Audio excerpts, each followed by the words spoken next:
Hai, Assalamualaikum warahmatullahi wabarakatuh. Perkenalkan, nama saya Bayi Lela dengan NIM 24811140020 Prodi PGMI Pendidikan Jarak Jauh UIN Siber Syekh Nurjati Cirebon. Di sini saya akan memenuhi tugas ujian akhir semester Pendidikan Kewarganegaraan. Topik kita kali ini adalah tentang pendidikan anti korupsi.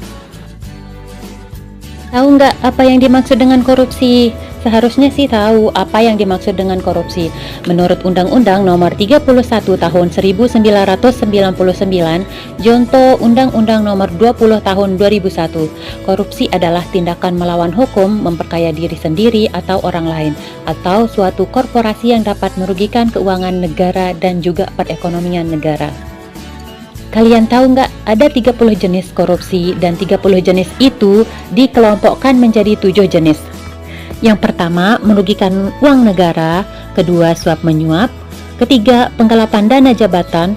Keempat, pemerasan. Kelima, perbuatan curang. Keenam, benturan kepentingan dalam pengadaan. Dan yang terakhir adalah gratifikasi atau yang bisa dikenal dengan pemberian hadiah yang tidak dilaporkan ke KPK dalam 30 hari.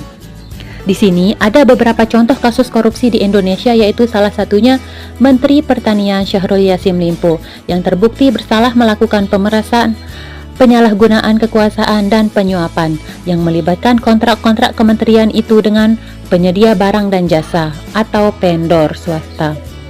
Contoh kasus yang kedua yaitu kasus korupsi timah Harvey Mois yang merugikan negara hingga 300 triliun. Dan contoh kasus yang ketiga yaitu pejabat tinggi di lingkungan Pertamina sebagai tersangka dalam kasus dugaan korupsi terkait dengan tata kelola minyak mentah. Salah satu yang terlibat adalah Rifa Siahaan, Direktur Utama Pertamina Putra Niaga. Mengapa korupsi itu terjadi? Korupsi itu muncul atau terjadi karena lemahnya integritas, budaya yang permisif, pengawasan yang minim, dan ketamakan dalam kesempatan. Dan dampak buruk korupsi itu tersendiri, seberapa hancur sih Indonesia karena korupsi? Negara bisa hancur karena kasus korupsi yang tidak dibenahi dengan benar. Hampir setiap negara punya kasus korupsi, namun negara yang dulunya kaya seperti Somalia, Afghanistan, dan Kenya harus jadi negara paling miskin di dunia karena praktik korupsi yang sangat tinggi. Terus gimana dong dengan Indonesia? Korupsi itu sendiri menyebabkan kemiskinan, kesenjangan sosial, lambatnya pembangunan rakyat, dan rakyat jadi korban karena dana publik disalahgunakan.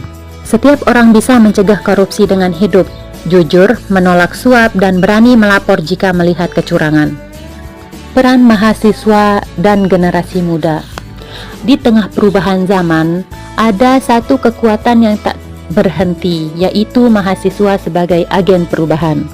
Nah, kita bisa berperan sebagai pengawas atau pengawal. Mahasiswa meningkatkan kesadaran tentang bahayanya korupsi dan dampaknya terhadap pembangunan bangsa.